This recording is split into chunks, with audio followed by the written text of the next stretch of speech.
യേശുവെ സ്തുതി, യേശുവെ നന്ദി. പ്രിയ മാതാപിതാക്കളെ, സഹോദരി സഹോദരന്മാരെ, ഇന്ന് നമ്മൾ കേൾക്കുന്ന വചനഭാഗം ഉൽപ്പത്തി പുസ്തകം അധ്യായം 16. ഹാഗാറും ഇസ്മായേലും. അബ്രാമിന് ഭാര്യ സാറായിയിൽ കുട്ടികളുണ്ടായില്ല.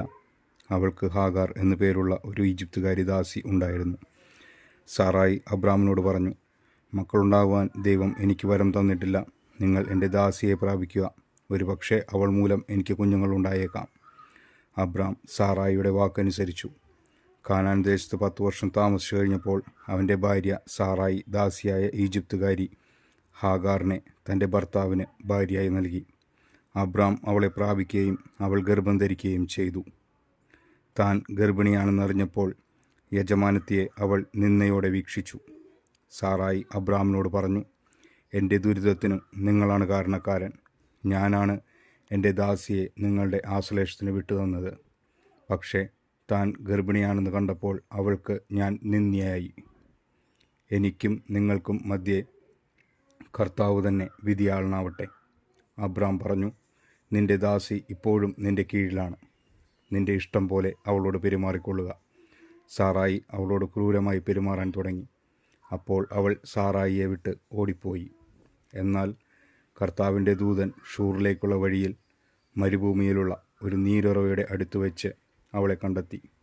ദൂതൻ അവളോട് ചോദിച്ചു, സാറായിയുടെ ദാസിയായ ഹാഗാറെ, നീ എവിടെ നിന്ന് വരുന്നു? എങ്ങോട്ട് പോകുന്നു? അവൾ പ്രതിവചിച്ചു, ഞാൻ യജമാനത്തിയായ സാറായിയിൽ നിന്ന് ഓടിപ്പോവുകയാണ്.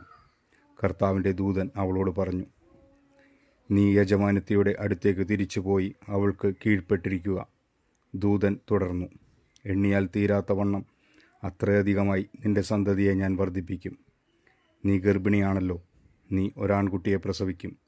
അവന് നീ ഇസ്മായേൽ എന്ന് പേരിടണം. കാരണം കർത്താവ് നിന്റെ രോദനം ചെവിക്കൊണ്ടിരിക്കുന്നു. അവൻ കാട്ടുകഴുതയ്ക്കൊത്ത മനുഷ്യനായിരിക്കും. അവൻ്റെ കൈ എല്ലാവർക്കും എതിരായും എല്ലാവരുടെയും കൈ അവനെതിരായും ഉയരും. അവൻ തൻ്റെ സഹോദരങ്ങൾക്കെതിരായി വർത്തിക്കും. അവൾ തന്നോട് സംസാരിച്ച കർത്താവിനെ എൽറോയി എന്ന് വിളിച്ചു. കാരണം എന്നെ കാണുവാനായ ദൈവത്തെ ഞാനും ഇവിടെ വെച്ച് കണ്ടു എന്നവൾ പറഞ്ഞു. അതുകൊണ്ട് ആ നീരുറയ്ക്ക് ബെർലിഹാറോയ് എന്ന് പേരുണ്ടായി. അത് കാദേശിനും ബേരെദിനും ഇടയ്ക്കാണ്. ഹാഗാറിൽ അബ്രാമിന് ഒരു പുത്രൻ ജനിച്ചു. ഹാഗാർ പ്രസവിച്ച മകന് അബ്രാം ഇസ്മായേൽ എന്ന് പേരിട്ടു. ഹാഗാർ ഇസ്മായേലിനെ പ്രസവിച്ചപ്പോൾ അബ്രാമിന് 86 വയസ്സായിരുന്നു. നമ്മുടെ കർത്താവായ ദൈവത്തിന് സ്തുതി. ഈ തിരുവചനം നമ്മുടെ ജീവിതത്തിൽ സന്തോഷവും സമാധാനവും ഐശ്വര്യവും കൊണ്ടുവരട്ടെ. ആമേൻ.